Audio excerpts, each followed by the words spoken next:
Enjoy 1% merchant commission when you accept Lanka Pay cards. Contact these banks today.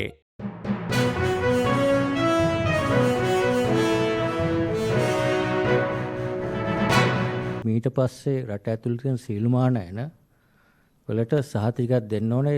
ඒ සඳහා මුදල් ගෙවීම බැංකු ක්‍රමය තුලින්ම පමණයි කරන්න පුළුවන් වෙන්නේ කියන ක්‍රමවේදය තමයි දැන් සකස් කරන්න යන්නේ. ඒතර බැංකු ක්‍රමයට පිටතින් මුදල් ගෙවලා ආනයන කරොත් ඒක අපේ කස්ටමර් එකෙන් ක්ලියර් කරලා ගන්න බෑ. එහෙම ආනයන කරන්න හම්බෙන්නේ නැහැ. ඒ ක්‍රමවේදයක් නැහැ ඒකට. ඒතර සියලුම ආනයන වලට මුදල් ගෙවීම ඉදිරියට මේ සෙකුරිටි එක ඉෂුව කරාට පස්සේ අද කරන්න වෙන්නේ බැංකු ක්‍රමය තුලින්මයි. The government is to ban imports via open account in a move to curb the illegal forex market which finances the former, the central bank announced yesterday. The relevant gazette in this regard will be out over the weekend. An open account transaction is a sale where the goods are shipped and delivered before payment is due, which in international sales is typically in 30, 60 or 90 days. Central Bank Governor Dr. Nandalal Weerasinghe told journalists yesterday that going forward imports will be allowed only on the basis of letters of credit, documents against payment or documents against acceptance terms. Any imports other than these three methods will not be cleared by the customs. About 20% of imports come via open account terms. The move, according to the governor, will help curtail the grey forex market as well as unofficial remittance channels such as Hawala or Undeal, which is a source to finance imports made in open account method. It was pointed out that given the demand for forex by those engaged in open account imports, the grey market thrived with help from Hawala Undeal channels. This also encourages a higher premium for foreign currency via this option. Whilst noting that the premium or the gap between rates offered by formal banking channels and grey market is reducing, Dr. Weerasinghe said the latest measure will minimize it further. More importantly, ban of open account transactions will also help reduce unnecessary imports.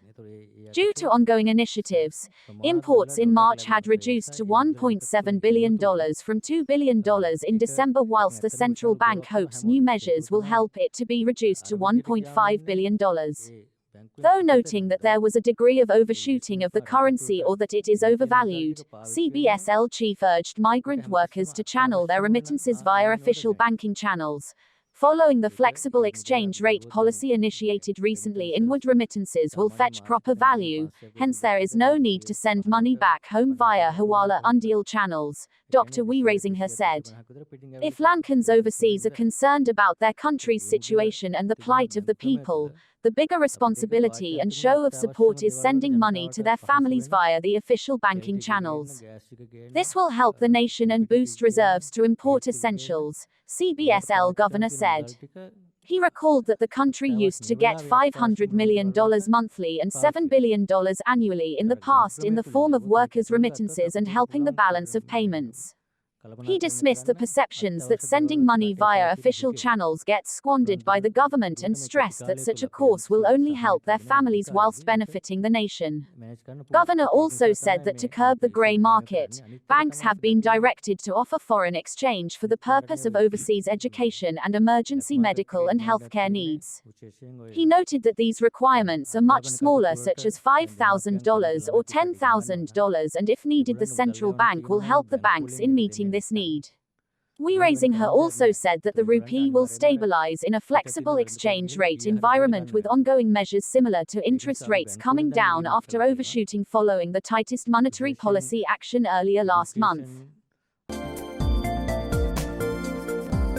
For more latest news, subscribe to FTTV.